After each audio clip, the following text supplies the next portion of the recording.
Businessman cancelled his trip and saw a beggar feeding her children in his mansion. Alexander Sterling was packed and ready to go when a strange feeling gripped his chest. Something was stopping him from boarding that flight to New York City, an anguish he couldn't explain. At 42, he had built the Genvax pharmaceutical empire that made him one of the wealthiest men in Chicago, but none of it could fill the void he had felt since Victoria left him 5 years ago. It was then he decided to return home and saw the scene that would change his life forever. A woman was on the floor of his kitchen, feeding 2 small children with food from his refrigerator. "Please don't call anyone," said Sarah Jenkins when she saw him standing in the doorway. Her brown eyes were full of tears, but she continued spooning porridge for the younger boy. "Just let them finish eating, I beg you." Alexander was speechless. How had that woman gotten into his mansion? The back gate had been broken for months, he remembered. He always promised to fix it, but never found time between meetings and business trips. "Are you living on the streets?" he asked, surprising himself with his own calmness. "For 3 days," replied Sarah, wiping a tear from her face. "We were evicted. We had nowhere to go." The 2 boys, who looked to be between 4 and 6 years old, were eating with a heartbreaking hunger. Alexander noticed the older one had green eyes identical to his sister Grace's, whom he had lost in an accident 20 years ago. "How did you know about this house?" he questioned, still trying to process the situation. Sarah hesitated before answering. "I worked here as a temporary cleaner years ago before you bought it. I remember the house was always empty." She pulled a crumpled photo from her pocket, showing a cleaning crew in front of the house. Alexander recognized the place immediately, but something caught his attention. In the background of the photo there was an elderly lady who looked very much like his mother. "Who is this lady?" he asked, pointing at the figure. "Mrs. Elizabeth. She worked here too. She was a very kind woman, always helped me when I needed it." Alexander's heart raced. Elizabeth was his mother's name, who had passed away 10 years ago. Could it be a coincidence, or— "Mommy, can I play the piano?" asked the older boy, interrupting his thoughts. "No, Julian, this is not our home," Sarah gently scolded. "He can play," Alexander said without thinking. Dear listener, if you're enjoying the story, please take a moment to like and especially subscribe to the channel. It helps us a lot as we're just starting out. Now continuing, Julian ran to the grand piano in the hall and began to play a simple but familiar melody. Alexander felt a tightness in his chest. It was the same song Grace used to play before the accident. The same notes, the same hesitant rhythm of a child learning. "Where did he learn that song?" he asked, his voice choked. "At the shelter where we stayed for a while. A volunteer teacher taught piano to the children," explained Sarah. "Julian has a lot of talent." Alexander looked at the woman more carefully. Despite the worn clothes and disheveled hair, there was something dignified in her posture. She didn't seem like an uneducated person. "What is your background?" he asked. "I'm a teacher," replied Sarah, lowering her eyes. "I worked in schools for 15 years, but I lost everything when he abandoned us with his debts." She showed crumpled documents she always carried with her, diploma, certificates, letters of recommendation. Everything proved she wasn't just anyone but someone who had fallen on hard times. "And where is their father?" Alexander indicated the children. Sarah's face closed off. "He shows up when he wants money. He disappeared 8 months ago and came back last week just to take what was left in our account. That's why we were evicted." Alexander felt an inexplicable rage rise in his chest. How could a man abandon 2 small children? "Mr. Sterling," said Julian, approaching, "you look just like the man in the photo my mom keeps." "What photo?" asked Alexander, intrigued. Sarah blushed and hesitated before showing an old photo from the local newspaper. It was Alexander receiving a business award several years ago. "Why do you keep this?" "Because you help sick children with your free medicines. I always thought you were a good person," she confessed. "When I saw the empty house, I thought, maybe you'd understand our situation." Alexander fell silent. It had been a long time since he'd heard anyone speak of him as a good person.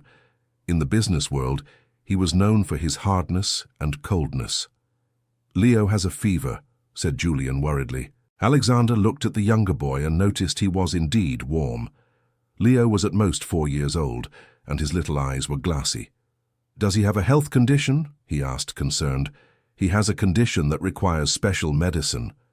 "Very expensive," said Sarah in a low voice. "It's been 3 days since we could afford it." The irony of the situation hit Alexander like a punch. He, the owner of one of the country's largest pharmaceutical companies, was standing before a child suffering because he couldn't access the very medicines Alexander produced. "Come on," he said suddenly. "You'll sleep here tonight." "We can't," Sarah began. "It's not a request," interrupted Alexander. "It's a medical necessity. This child needs care." That night, after calling his private doctor to examine Leo and provide the necessary medicine, Alexander found Sarah crying alone in the kitchen. She was holding a letter with trembling hands. "What happened?" "It's from Child Protective Services," she whispered. "If we don't have a fixed residence in 15 days, we'll lose custody of the children for good." "What do you mean?" "My ex-husband, Mark, has a cousin who works there. He's pulling strings, so I lose the boys. He wants to use them to sway his family and get money."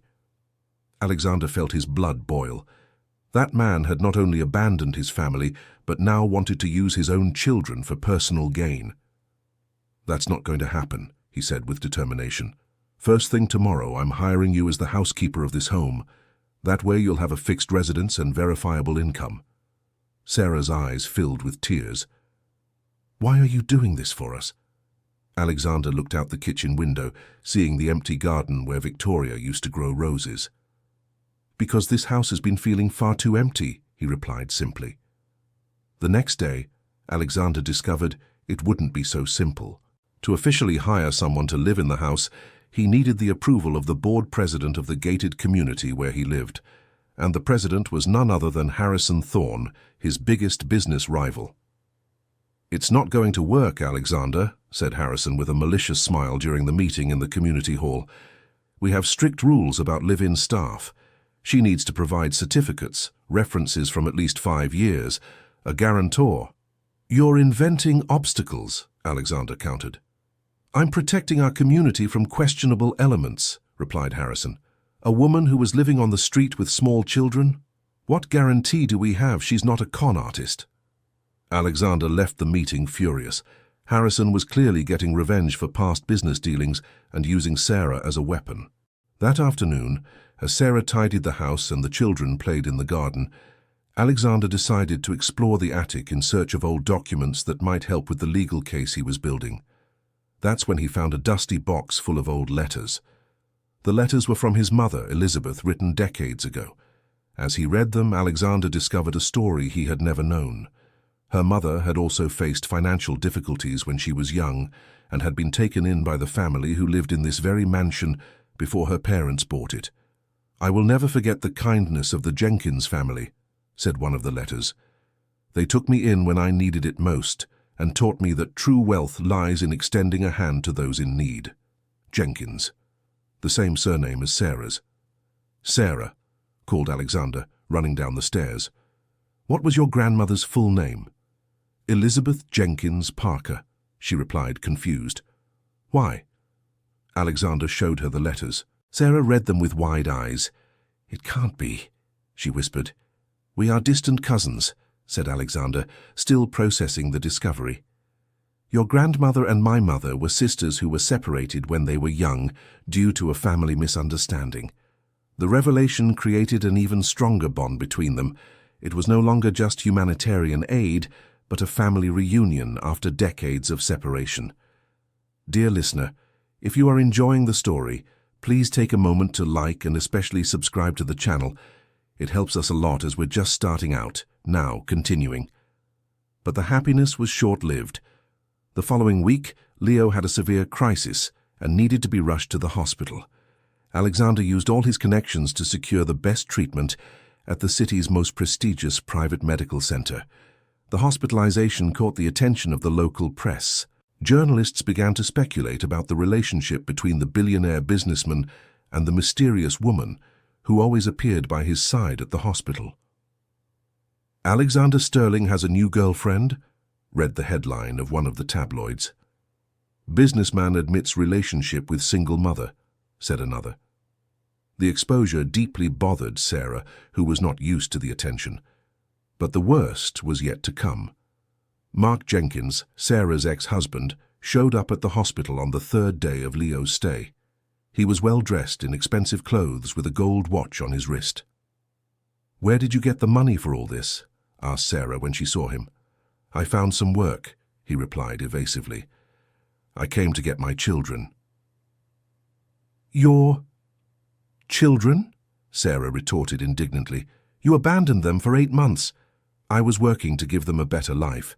Now I can support them."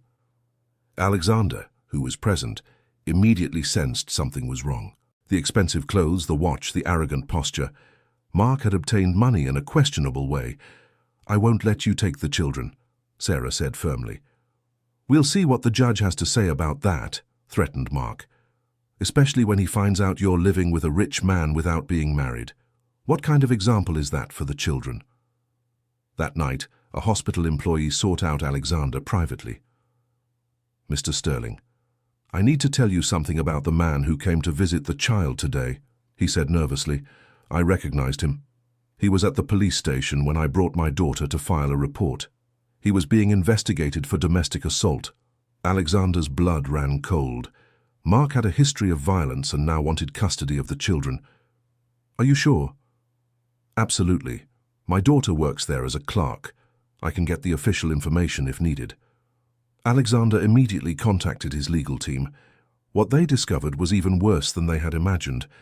Mark not only had a history of domestic violence, but was also involved in illegal gambling. The expensive clothes were the result of a scam he had pulled on distant relatives, pretending he was in need to care for his sick children. "He is using the children as an excuse to get money," explained Alexander's lawyer, "and now he wants custody to continue exploiting the situation." "How was this covered up before?" asked Alexander.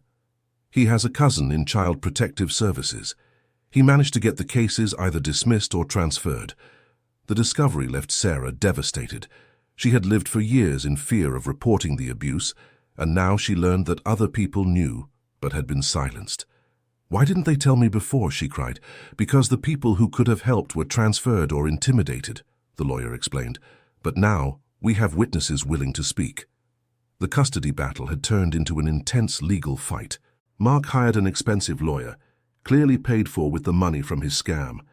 During the hearings, he presented himself as a remorseful father who wanted to make up for lost time. "I made mistakes in the past," he told the judge with fake tears in his eyes. "But now I'm ready to be the father my children deserve." Alexander knew he was facing not just Mark, but an entire corruption scheme protecting him. He would need more than money and good lawyers to win this battle. That's when he decided to do something drastic. He publicly announced he was adopting the children as his legal sons, regardless of the custody case outcome. The statement caused an earthquake in the local media. "Does this mean you are assuming full responsibility for them?" asked a journalist. "It means I will protect them from anyone who wants to harm them," replied Alexander, looking directly at the cameras. But the decision had unexpected consequences. His company's government contracts had clauses preventing partners from having unresolved family conflicts. The adoption created a conflict of interest that could cost millions in contracts. "Are you sure about this?" asked his corporate lawyer. "You could lose 30% of the company." "Then I'll lose it," replied Alexander without hesitation. "Some things are more important than money." Alexander's determination impressed even his rivals. Harrison Thorne, who had previously created obstacles, sought Alexander for a private conversation. "I've never seen you give up money for anything," said Harrison. "Do this woman and these children really mean that much?" "They taught me what I had forgotten," replied Alexander. "What a real family is." Dear listener, if you're enjoying the story, please take a moment to like and especially subscribe to the channel. It really helps us who are just starting out. Now continuing. The final hearing happened on a rainy October morning. Alexander, Sarah, and the children arrived at the courthouse accompanied by a small crowd of supporters who had learned of the story through the media. But Mark did not show up. "Where is the petitioner?" asked the judge after waiting 2 hours. That's when the news arrived that would change everything. Mark had been arrested the night before for fraud and racketeering. The investigation into his scams had deepened, and they discovered he was involved with other criminals. He will not be able to attend the hearing, the court officer informed. The judge, who had studied the entire case, made a quick decision. Considering the evidence presented and the petitioner's absence for legal reasons, I grant permanent custody of the children to the mother, Sarah Jenkins, he declared, and I approve the petition for adoption as an effective father made by Mr. Alexander Sterling. Sarah broke down in tears. After years of suffering, she was finally free from Mark and his threats. But Alexander had one last surprise. While organizing the adoption documents, they discovered that Julian and Leo were his biological nephews. Sarah was the daughter of a cousin his family had lost contact with decades ago. "This means we are truly family," said an emotional Alexander. "We always were," replied Sarah. "We just didn't know." In the following months, life at the mansion changed completely. Alexander sold part of his shares to invest in education and social programs. He established a foundation in his mother's and Sarah's name to help other families in vulnerable situations. Julian returned to playing piano, now with private teachers that Alexander hired. Leo fully recovered with the proper treatment and never had to worry about medication again.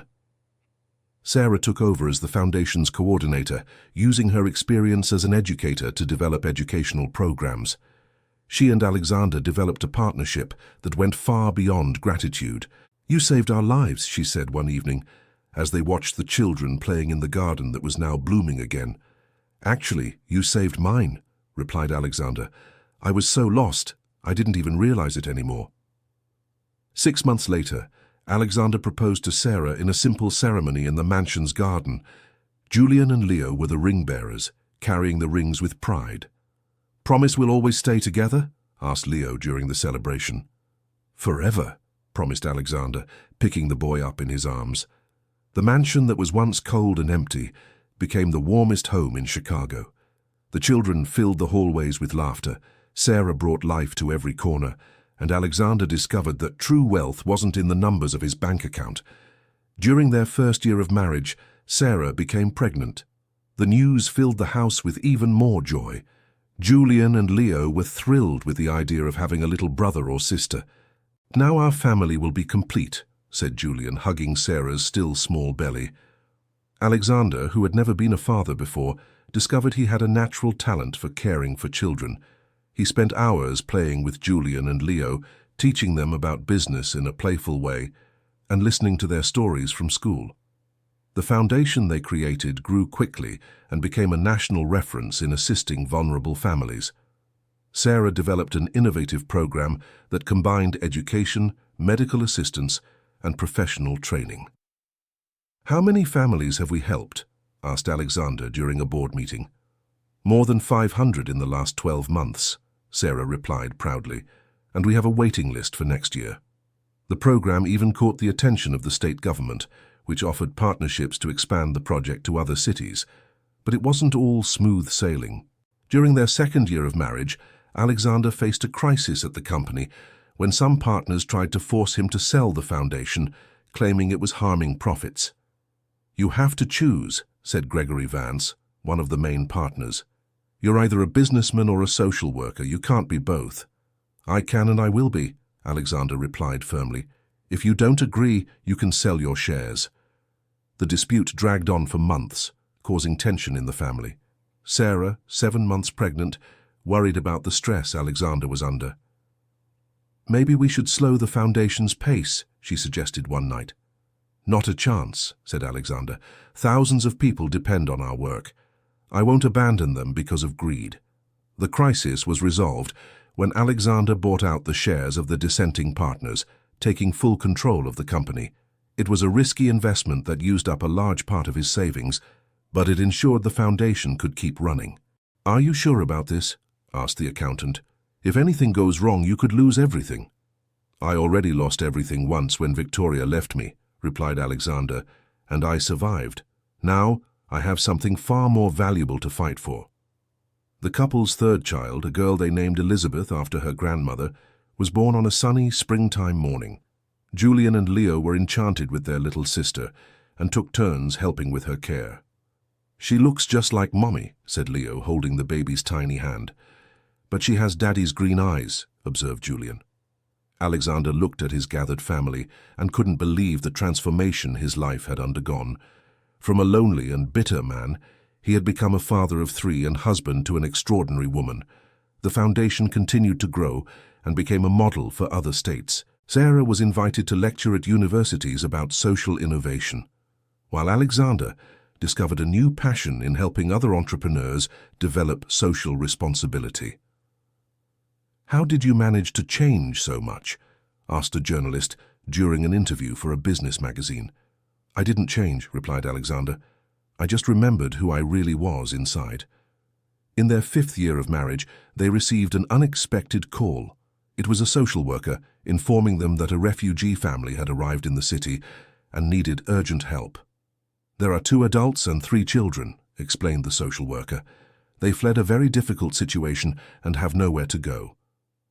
Alexander and Sarah looked at each other. The mansion had plenty of space, and they had built a separate guest apartment. "Bring them here," said Sarah without hesitation.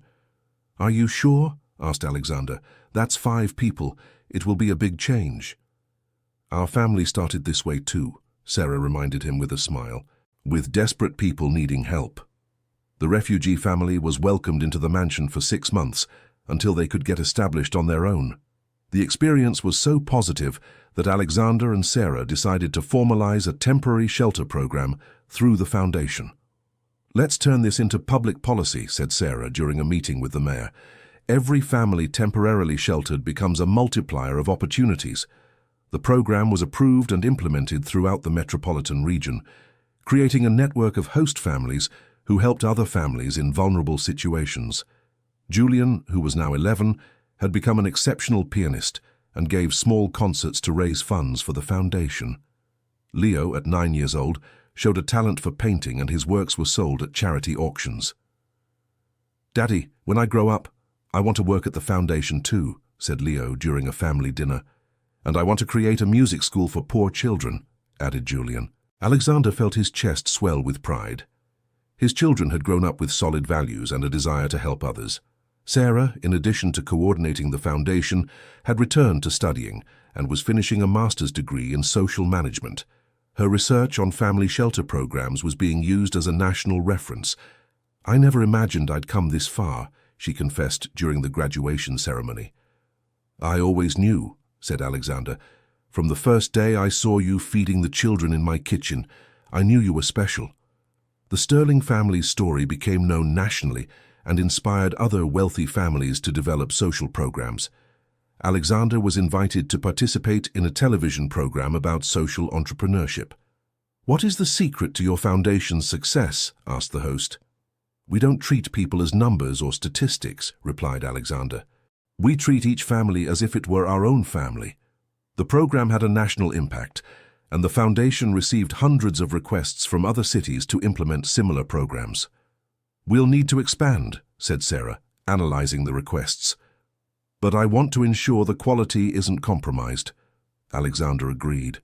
It was better to grow slowly and maintain excellence than to expand quickly and lose the essence of the work. That same year, Alexander received an honor from the City Council as Citizen of the Year. During his speech, he moved the audience by telling his story. "5 years ago, I was a man rich in money, but poor in purpose," he said. "A desperate woman and 2 hungry children taught me that true wealth lies in the love we share and the difference we make in others' lives." The audience rose in a standing ovation. Sarah, seated in the front row with her 3 children, couldn't hold back her tears. After the ceremony, the family gathered in the mansion's garden for an intimate celebration. The children ran among the rose bushes Sarah had planted, their laughter echoing across the property that was once empty and silent. "We did it," said Alexander, embracing Sarah as they watched the children play. "Did what?" she asked. "Built a real family, created something bigger than ourselves, turned pain into purpose." Sarah rested her head on his shoulder, feeling the peace of one who has found their place in the world. "You know what's most amazing?" she said. "What?" "When I walked into your kitchen that day, I thought I was just looking for food for my children. But really, I was looking for a family for all of us. Alexander kissed the top of her head, breathing in the gentle scent he now associated with home, with belonging, with love. The stars began to appear in the Chicago sky, silent witnesses to a story that began with despair and transformed into hope. In the Sterling mansion, 3 children slept safely, knowing they would never go hungry or cold again. Their parents, united by a love that grew from compassion, planned the future of their family and all the other families they would still help. And somewhere in the city, other similar stories were beginning to unfold, inspired by the example that true love is born when we reach out to those most in need, and that the strongest families are those built not just by blood, but by choice, dedication, and mutual care. End of story. Now tell me what you thought of this story and where you're following us from. If you have something to share with us, leave it in the comments with sincere words. Do you believe Alexander made the right decision by taking in Sarah and the children? We'd love to read your opinion. Thank you so much for your company. Don't forget to leave your like and, most importantly, subscribe to the channel so you don't miss other moving stories.